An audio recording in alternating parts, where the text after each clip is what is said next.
qu'une seule qui avait eu affaire à un réseau physique dans sa ville. Sinon, ça n'est que virtuel. C'est d'ailleurs très, alors parfois même cocasse, parce que en groupe de parole, tout d'un coup, elles se rendent compte qu'elles parlent aux mêmes. Qu'elles parlent au même à bout, ah bon, toi aussi, donc même il y a des jalousies qui se créent, parce que tout d'un coup il y a un abou qui lui a promis le mariage, et en fait il y en a une qui découvre qu'il lui a aussi promis le mariage, donc c'est là où on découvre le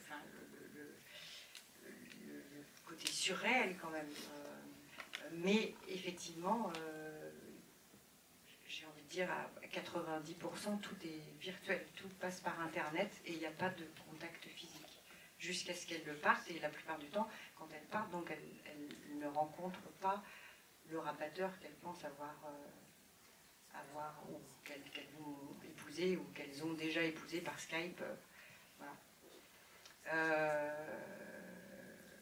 Dounia, alors, Dounia est loin d'être la seule, sachant qu'en plus, elle a, là, à la fin du mois de septembre, elle arrête son mandat avec le gouvernement, puisqu'en fait, elle était mandatée par le gouvernement avec le CPDSI, pour justement s'occuper de désembrigadement, qu'elle a pris ses distances avec le gouvernement depuis surtout le débat autour de la déchéance de nationalité, et on va dire des phrases de notre Premier ministre concernant comprendre, c'est justifié, qui est, on va dire, le contraire presque du travail qu'elle faisait. Donc voilà, donc elle n'a pas renouvelé son mandat, son contrat avec l'État, et elle va le faire de manière privée, ce qui ne veut pas dire qu'elle ne suit pas toutes les familles qu'elle suit parfois depuis plus de 2 ans. Mais il y a beaucoup d'autres structures, et puis elle a formé aussi pas mal de gens. Moi je l'ai suivie auprès des préfectures, auprès des éducateurs de la PJJ, voilà, qu'elle a formé. Puis il y a d'autres relais qui se mettent en place, et puis il y a d'autres structures que Dounia, bien heureusement, mais on en est quand même au début. Tout ça est tellement récent, et en même temps, hier on était à Montélimar, il y a une éducatrice justement de la PJJ qui est venue me voir en me disant que voilà, ils commençaient à se former, et que pour eux c'était un grand soulagement, parce qu'ils sont confrontés tout d'un coup à des cas, et ils n'ont absolument pas les outils, absolument pas les clés. Tout ça mêlé quand même de grande angoisse, parce qu'ils sont face à des adolescents parfois qui tiennent des discours qui sont absolument terrifiants, avec tout ce qui se passe et tout ce qui s'est passé. Donc voilà, on a besoin de formation. Donc tout ça est en train de se mettre en place doucement. Voilà. Je ne sais pas si c'est assez vite, mais ça se met en place.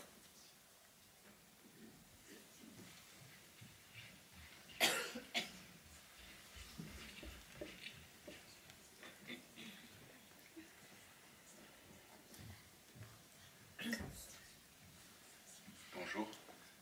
D'abord, merci beaucoup pour ce film. C'est un sujet... Enfin, moi, j'étais un peu... J'avais je me posais des questions avant le film, et je trouvais que c'est une question dure à traiter, avec plein de choses qui déchirent des amis, des familles, etc.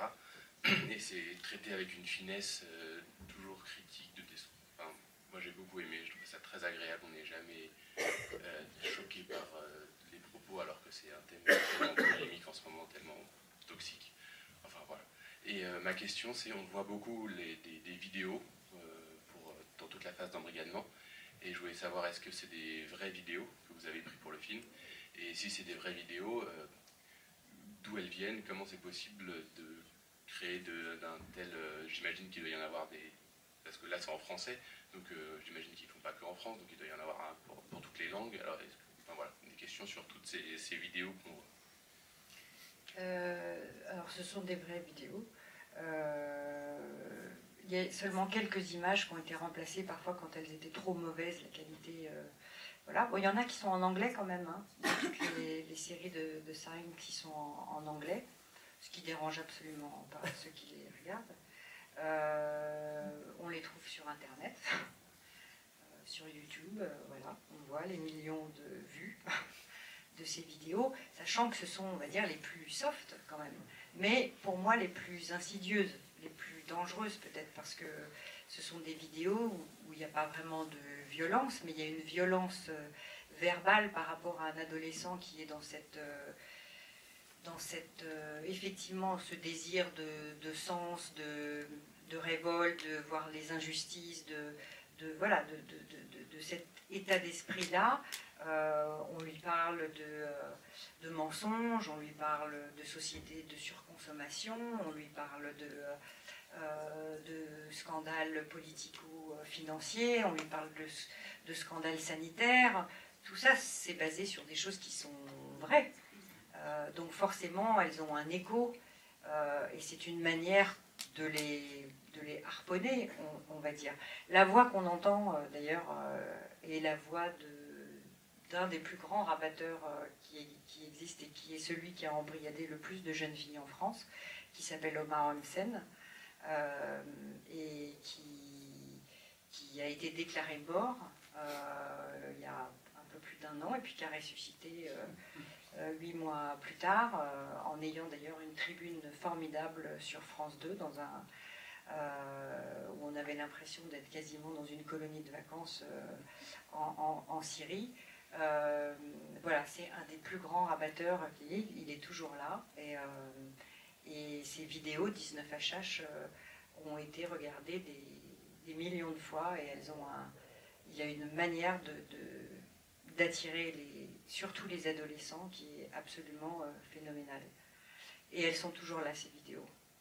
Elles ne disparaissent pas. Je ne lui ai pas demandé les droits, par contre.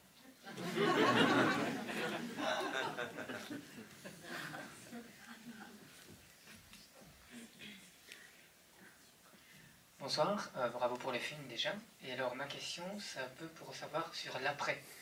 Sur base de vos recherches, est-ce qu'une fille qui s'en sort est potentiellement à risque de rechuter, ou on peut considérer comme à la fin ici Sonia, c'est bon, elle s'en est sortie, c'est terminé pour elle? Alors moi je ne considère pas qu'à la fin c'est tout bon et tout est terminé, et voilà. Je l'indique, mais peut-être qu'on le ressent pas comme ça.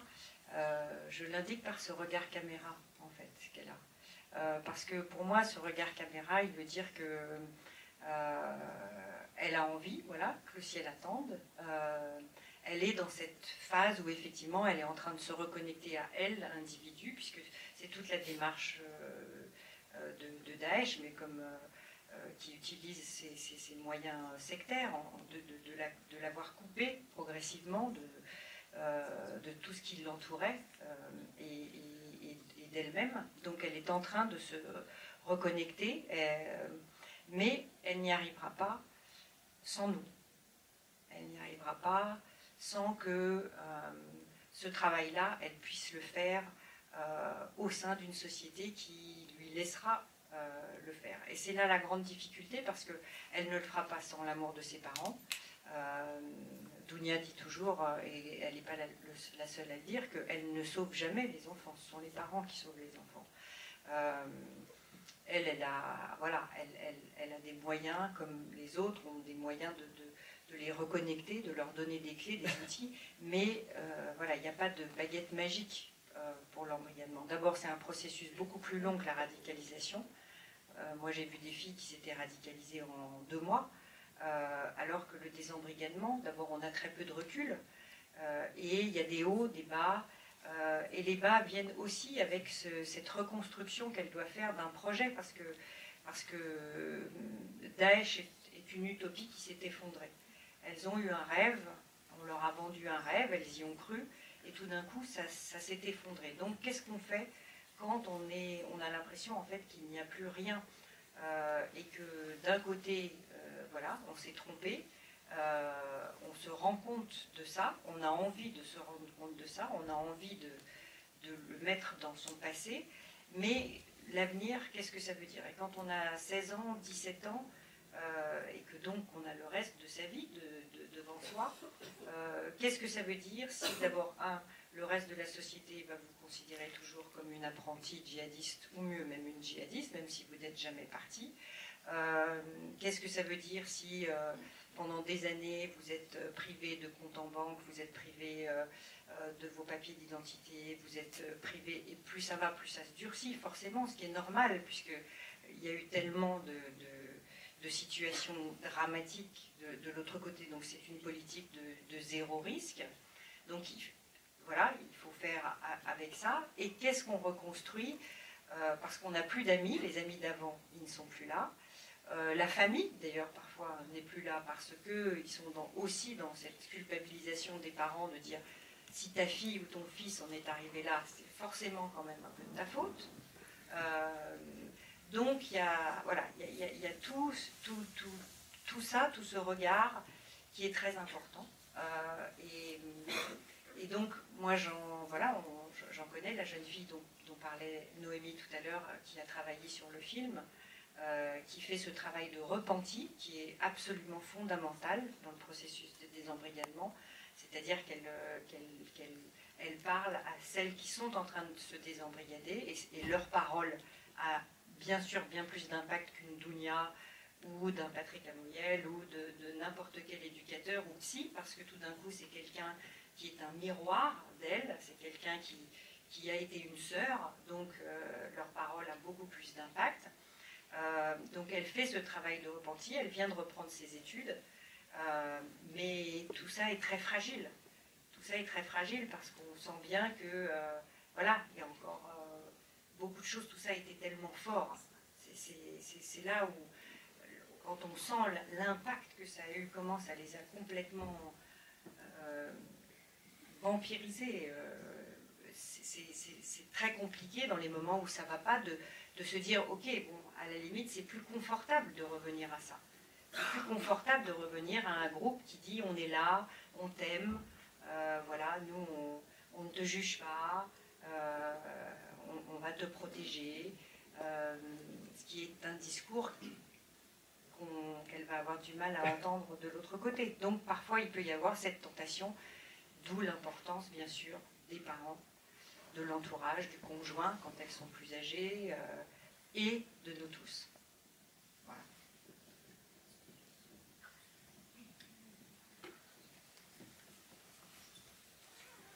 Bonjour. Alors moi, je avais une question. Est-ce qu'il y a des profils ou des milieux socioculturels qui sont plus susceptibles? Non. Ça arrive. J'ai vu des filles de médecins, des filles de profs, des filles d'avocats, des filles de psy, des filles aussi on va dire, de milieux plus modestes, voilà. Mais j'ai vu tous les milieux. Dans celles que j'ai suivies, hein, qui étaient un échantillon, on va dire, des 1200 familles que Dounia suivait. Et donc, et les chiffres montrent la même chose. Oui, bonsoir. Pardon. Non, mais il y avait une fille qui était très intéressante à suivre, qui venait d'un petit village en Bretagne. Il n'y a pas un musulman dans son village, et elle a tout fait sur Internet. Enfin, tout. Internet est comme un pays, il n'y a plus de frontières, si vous voulez, entre... Vous voyez, c'est une espèce de porosité qui...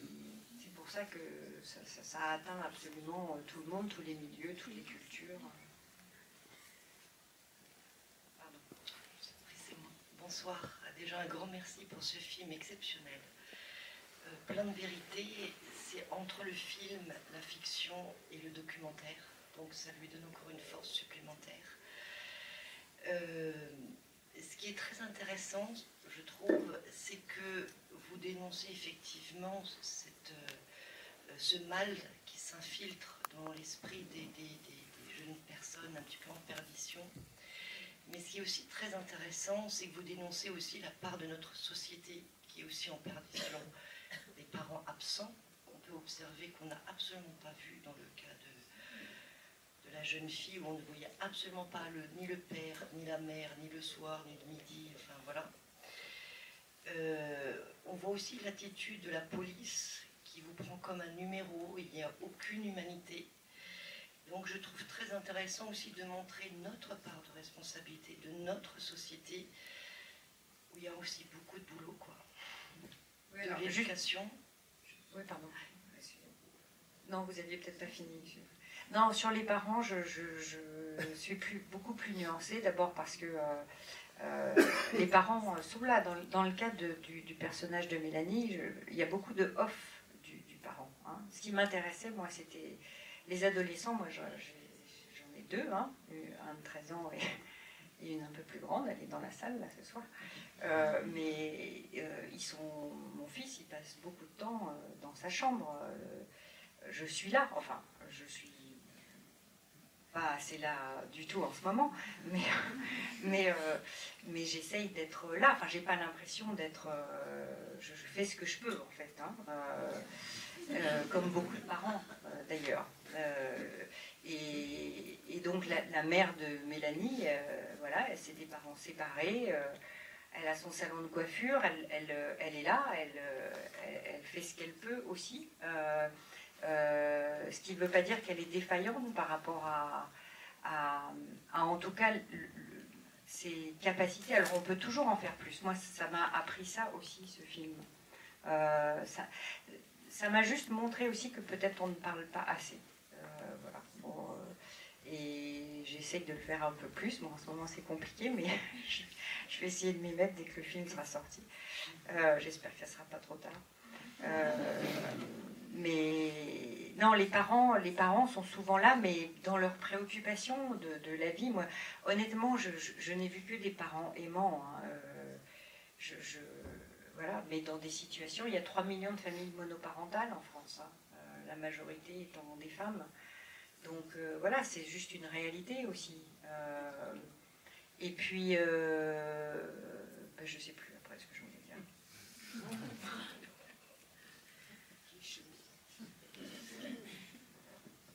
Là, vous disiez que vous auriez plus de temps quand le film sortira, mais comme c'est sur des sujets, comme on est quand même sur un sujet éminemment politique, tout autant que vous êtes, à mon avis, ça fait partie de vos débats du moment entre les acteurs ou Marie Questi. Maintenant, vous êtes dans le débat politique, de toute façon, que vous le vouliez ou non, 5 octobre, ça ne sera pas fini.